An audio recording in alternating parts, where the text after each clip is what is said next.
I'm going to show you here how you can grow tons of food in totes, just like me, all year round. Hi everybody, it's Robbie from Southern California, and today I'm going to talk about totes, containers, plastic containers, storage containers, whatever you want to call it. This is what I've been calling containers, and they're storage containers, but they also call them totes. Now this one is 18 gallons. This is actually one of the smaller ones, and you can get them bigger. They come with a lid. These have a triangle on the bottom that has a 5, and a 5 is okay. The only one you don't want to use, if you ever see a triangle with a 3, don't use it, or if it smells, if it has a toxic smell, and you'll know it when you smell it. Generally, these are fine. This one is Sterilite, and you can get other makes and models, and this one is made in the USA, so I really like Sterilite. I have these all over my yard, and I've been really promoting. They come with a lid. I don't use the lid. I've really been promoting and trying to get people to set up gardens using this. You can, if you want, to go online and buy a raised bed. That's perfectly fine. They're like $150 or more, depending on the size. This cost me $5. I got this at Walmart. You can get them at Target. My sister bought some at Target. You can get them at any of the hardware stores. Lowell sells them, Home Depot. The reason I went with Walmart is I had it delivered for free with my groceries. So I bought quite a few. They are plastic. People ask, well, how long do they last for? I've got some in my garden that are about 3 and 4 years old, and they're still going strong. As long as you've got something in it, when you leave it out in the sun, there's soil inside, the plastic will stay flexible because you're taking care of your plants and you're watering your plants, which means you're keeping the plastic flexible. They should last for many years in your garden. Let me tell you, just as long as a raised bed. A lot of your raised beds made out of wood, and they can deteriorate. This should last, I would say, without a problem, 3 years, but I know a lot of mine are going to go a lot longer than that. The only thing you really need to do is make holes. That's the first thing you have to do. Now let me show you this one. This one's got holes already. I've got holes up higher up. I've got them about, they're about an inch, inch and a half up, because I wanted to retain a little bit of water so I don't have to water every day during the hot summer months. Now, if you're in an area that gets a lot of rain, then definitely put the holes on the bottom, because drainage is very important.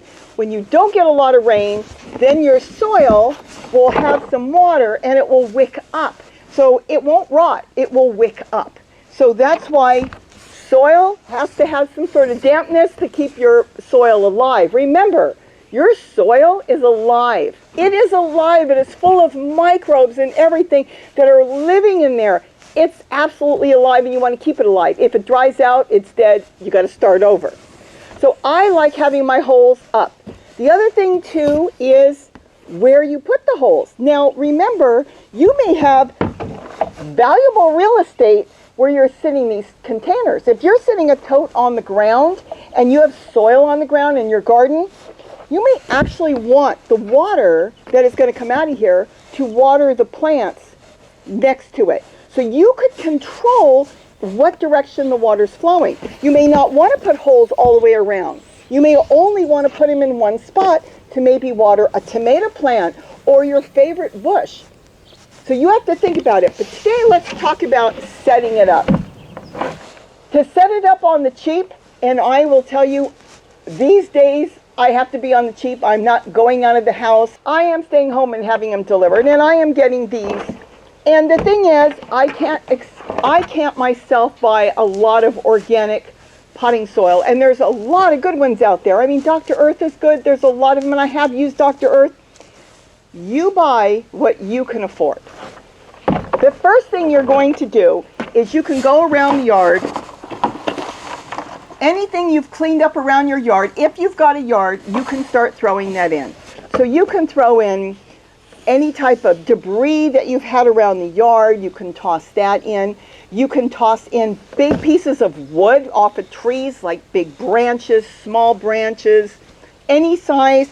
You're going to fill the bottom up with stuff that you can find. This is on the cheap side now. You're going to fill the bottom up with stuff you can find around your yard. So if you can find branches, you can find things like that, that's perfect. The other thing you can add in is shredded paper. The paper in the United States, the ink they use is soy. So we have a lot of shredded paper. This is bills that come in, advertisements and credit cards they want us to take out. Not a lot of shiny stuff. It doesn't really matter. You can put in shredded paper. Don't throw your shredded paper away. Now, shredded paper is so fine that the microbes and the earthworms love getting in here and just living in there and devouring it, and they use that. So shredded paper is really good. Anything you've swept up around your yard, you can throw native soil on that. Now, the thing is, for the very bottom, where you've got the holes, I would not put the shredded paper on the bottom, and if your native soil is clay, I would not put that on the bottom, because you'll end up caking up the holes, they'll block, and it won't drain. So on the bottom, you want to throw as much bulk as possible. And if you don't have anything, and you don't want to fill it up with just potting soil, you can even throw peanuts, the styrofoam peanuts, which are really big in Australia. And we'll get into that on another video. But you can do that on the bottom because you want to keep these holes where it doesn't cake up, it doesn't turn into clay, it will be able to flow out the water. So that's why I love using branches and things, because this, not only does it give places for your earthworms and different critters that you need, your beneficial critters in there to live, but it also keeps the water flowing out. So think about that as you fill it. You could, if you wanted to, you could fill it with rocks if you've got a lot of rocks, whatever you've got. You could fill it with almost anything that you want to fill it with. And then on top of that, you start building. You're going to build it in layers, and you can make multiple layers the same. So when you put it on the bottom, all that twigs and branches or styrofoam, whatever you're going to use, you're going to slowly build your container up until you start adding in, you could, like I said, you can add in native soil. Put that, if it's clay, towards the middle, so you keep that free-flowing water wherever your holes are. Then you put in kitchen scraps. What is kitchen scraps? Kitchen scraps is anything you would basically eat. So that means even colored. If you're growing colored and plants around your yard, you can throw that in there. It's basically kitchen scraps. I use a lot of my tree-colored leaves in here. That all gets in there. You're going to see how I'm building it, because I've been building them all for my wall here that we're going to be making a new garden here. And so you're going to fill that up. And once you get all that in there, if you're going to buy different types of soil, now what I did is I bought a potting soil that's a little more expensive than another potting soil. I got some potting soil that was really cheap. I even got some garden soil that was really cheap. It's like $6 for 2 cubic feet. After I get the kitchen scraps and everything in there, then I start putting in the first soil that's not as expensive. It's still good, because remember, your kitchen scraps, that's what's going to make your soil so rich, and your plants are going to love you for it. But this is the base. This is the start. So I use the cheaper. If you're only going to buy one type of potting soil, then start putting in your potting soil. After you get your kitchen scraps in there, start filling it with potting soil. Now, some people have asked me, do you have to fill this? No! You can stop it right here. You can leave 6 inches, 8 inches. You fill it as much as you want. Generally, whatever you're going to grow in there, if it's squash, tomatoes, any type of greens, peppers, they don't need that much soil, so you don't need to fill it. And as, let's say, the plants die out and you change it, you can just build more again. You can add more potting soil, or you're going to be building your own soil. I compost in place. Once I do this, I don't add any more potting soil. I build my own soil. So you don't have to fill it. You can leave as much as you want, which actually protects it from critters because the plants are further down. So I don't ever take it to the very top. I want to be able to go through here with a hose, water my plants. It holds the water, slowly drains out. And remember, all that rich, beautiful water coming out of here can be used for something else. So direct your holes in the right way if you can. And you want to be able to have space for your water to be in there and go out. And that's basically it. Can you plant in this right away? Yes, because the top is going to have potting soil. or garden soil, whatever you decide to use. You're going to have your good soil on the very top. And as your plants are planted in there, whether it's seeds or plant starts, their roots are going to slowly start to go down into all that matter you put in there. But in the meantime, immediately the microbes are going to start breaking everything down. So by the time the roots get down there, they are just going to start sucking up all that great nutrients out of all that. Now, do you have to add earthworms? If you can, I would.